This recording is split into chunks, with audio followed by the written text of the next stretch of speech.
नमस्कार दोस्तों, आप सभी का हमारे एग्ज़ाम प्रिपरेशन यूट्यूब चैनल में स्वागत है। आज हम लोग टीचिंग एप्टीट्यूड जो आपके सी टेट, टेट, ए स्टेट और केवीएस के साथ साथ यदि आप सुपर टेट की भी तैयारी कर रहे हो तो सबके लिए महत्वपूर्ण है। 10 महत्वपूर्ण प्रश्नों को करेंगे। चलिए स्टार्ट करते हैं।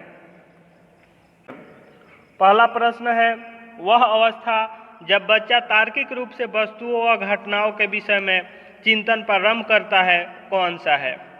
उस अवस्था का नाम बताना है जब बच्चा तार्किक रूप से वस्तुओं व घटनाओं के विषय में सोचने लगता है, चिंतन करने लगता है।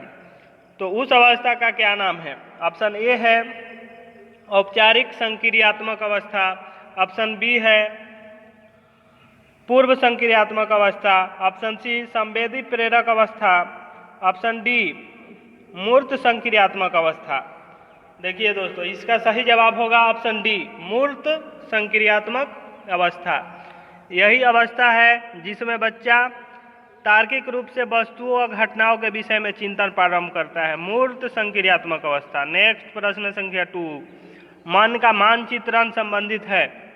मन का मानचित्रण संबंधित है ऑप्शन ए साहसिक कार्यों की क्रिया योजना से, बी बोध बढ़ाने की तकनीक से, सी मन की क्रियाशीलता पर अनुसंधान से, डी मन का चित्र बनाने से। देखिए दोस्तों, इसका सही जवाब होगा मन का मानचित्र संबंधित है तो इसका सही जवाब है ऑप्शन सी, मन की क्रियाशीलता पर अनुसंधान से। नेक्स्ट प्रश्न संख्या है 3। नेक्स्ट प्रश्न संख्या 3 देखते हैं, विशेष रूप से प्राथमिक स्तर पर विद्यार्थियों की सीखने संबंधी समस्याओं को संबोधित करने का सबसे बेहतर तरीका है। ऑप्शन ए महंगी और चमकदार सहायक सामग्री का प्रयोग करना, बी सरल और रोचक पाठ्य पुस्तकों का प्रयोग करना, डी अक्षमता के अनुरूप विभिन्न शिक्षण विधियों का प्रयोग करना। इसका जवाब यदि आपको मालूम है तो कमेंट बॉक्स में दें। देखिए दोस्तों, इसका जवाब होगा ऑप्शन डी। ऑप्शन डी सही जवाब है, अक्षमता के अनुरूप विभिन्न शिक्षण पद्धतियों का प्रयोग करना। नेक्स्ट प्रश्न संख्या 4, निम्न में से कौन सा बच्चे की सामाजिक मनोवैज्ञानिक आवश्यकताओं के साथ संबंध नहीं है? यानी निम्न में से कौन सा बच्चे की सामाजिक और मनोवैज्ञानिक आवश्यकताओं से संबंधित नहीं है? ए संवेगात्मक सुरक्षा की अवस्था, बी शरीर से अपशिष्ट पदार्थों का नियमित रूप से बाहर निकलना, सी सानिध्य की आवश्यकता और डी सामाजिक अनुमोदन अथवा सराहना की अवस्था। सामाजिक अनुमोदन अथवा सराहना की अवस्था। देखिए दोस्तों, इसका सही जवाब है ऑप्शन बी, शरीर से अपशिष्ट पदार्थों का नियमित रूप से बाहर निकलना। यानी क्वेश्चन पे ध्यान देना होगा तो आंसर समझ में आएगा। निम्न में से कौन सा बच्चे की सामाजिक मनोवैज्ञानिक आवश्यकताओं के साथ संबंधित नहीं है? तो बाकी सब तो संबंधित है, लेकिन शरीर से अपशिष्ट पदार्थों का नियमित रूप से निकलना जो है संबंधित नहीं है। अब हम लोग नेक्स्ट प्रश्नों को कर लेते हैं। प्रश्न संख्या 5, वह कौन सा कथन है जहां बच्चे के संज्ञानात्मक विकास को सबसे बेहतर तरीके से परिभाषित किया जा सकता है? वह कौन सा कथन है जहां बच्चे के संज्ञानात्मक विकास को सबसे बेहतर तरीके से परिभाषित किया जा सकता है? ऑप्शन पे ध्यान देना है। ये विद्यालय एवं कक्षा पर्यावरण, खेल का मैदान, सभागार, घर।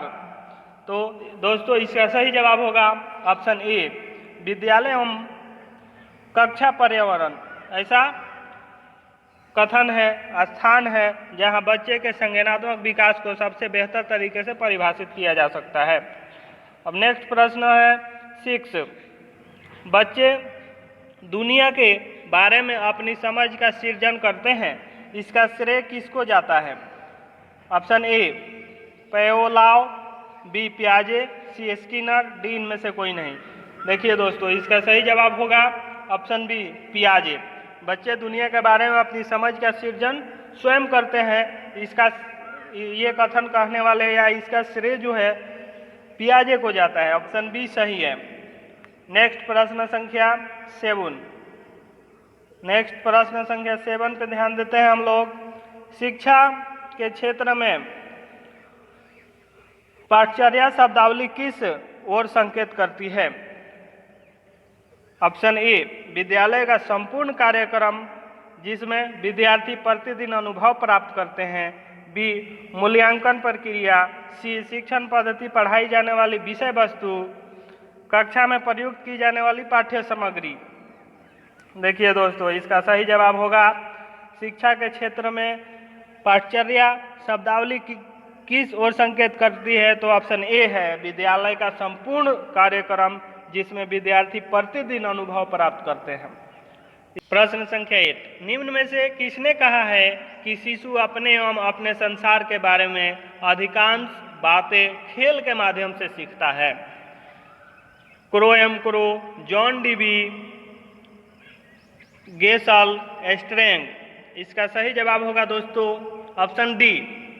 स्ट्रेंग ने कहा है कि बच्चे अपने एवं अपने संसार के बारे में अधिकांश बातें खेल के माध्यम से सीखता है। 9 जो है विकास कभी न समाप्त होने वाली प्रक्रिया है। यह विचार किससे संबंधित है? विकास कभी समाप्त होने वाली प्रक्रिया नहीं है। यह किससे संबंधित है? ये स्टेटमेंट जो है किसका है? तो ध्यान दीजिएगा दोस्तों, यह स्टेटमेंट किसका है? पहला ऑप्शन ए है निरंतरता का सिद्धांत, अंतः संबंध का सिद्धांत, अंतः क्रिया का सिद्धांत, एकीकरण का सिद्धांत। इसका सही जवाब होगा निरंतरता का सिद्धांत। ऑप्शन ए सही है। नेक्स्ट प्रश्न संख्या 10। निम्न में से किस अवस्था में बच्चे अपने समवयस्क समूह के सक्रिय सदस्य हो जाते हैं? देखिए दोस्तों, इसका सही जवाब होगा ऑप्शन बी किशोरावस्था। निम्नलिखित में से किस अवस्था में बच्चे अपने समवयस्क समूह के सक्रिय सदस्य हो जाते हैं? इस टाइप के प्रश्न और ये प्रश्न जो है बार बार परीक्षाओं में पूछे जाते हैं। तो ये अवस्था जो है किशोरावस्था। अब हम लोग पार्ट 2 में, इसके वीडियो पार्ट 2 में और 10 प्रश्नों को करेंगे। यदि हमारा यह वीडियो आप लोगों को समझ में आया हो, वीडियो अच्छा लगा हो, तो चैनल को सब्सक्राइब करें और वीडियो को लाइक करें। धन्यवाद।